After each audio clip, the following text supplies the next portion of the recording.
Hi, it's Dr. Emily Isham here again for Rare Cancers Australia.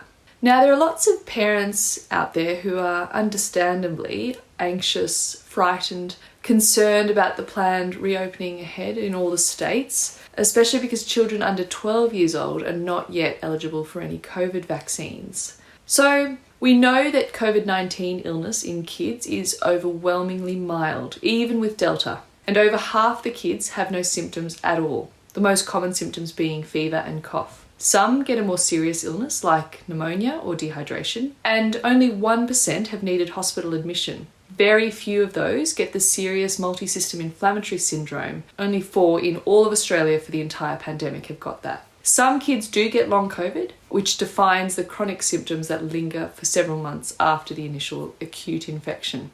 We're seeing higher rates of kids with Delta hospitalised in other countries because Delta is more transmissible or contagious, and so more kids have it in those countries, and then using the same percentages of hospitalisations, naturally there are going to be higher numbers in hospital. Some countries have other common cold viruses circulating as well, which means that there are generally more sick kids in the community. Currently in Australia, kids 12 years and over are eligible for COVID-19 vaccination with either Pfizer or Moderna vaccines. These vaccines have been proven safe and effective for this age group. Common side effects include a sore arm, headaches, fatigue, and fevers. A more serious side effect is myocarditis, which is inflammation of the heart or around the heart, and it is generally mild after vaccination, and it's very rare, only 70 cases per million doses. There have been no deaths from vaccine-induced myocarditis in Australia to date. However, COVID-19 infection itself causes much more severe myocarditis than the vaccine. In the next few months, it will be approved and rolled out to 5 to 11-year-olds. But in the meantime, how can we keep our primary-aged kids safe, especially as schools reopen?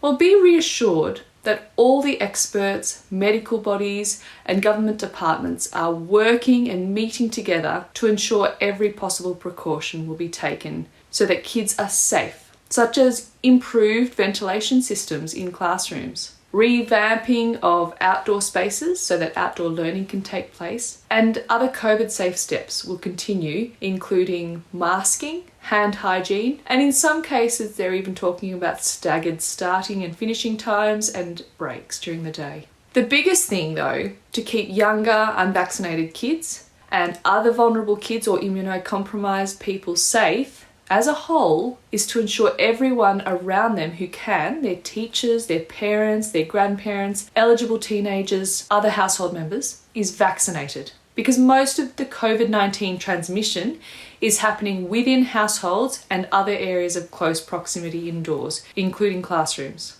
So doing a ring of vaccination is called shielding.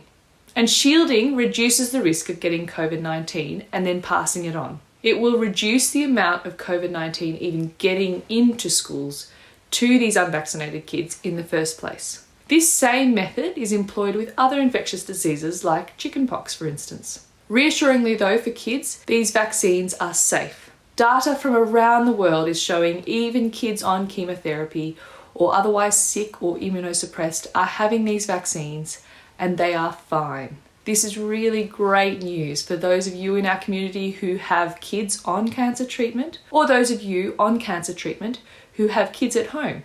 You can get them vaccinated now if they're in an eligible age group, or later when they become eligible.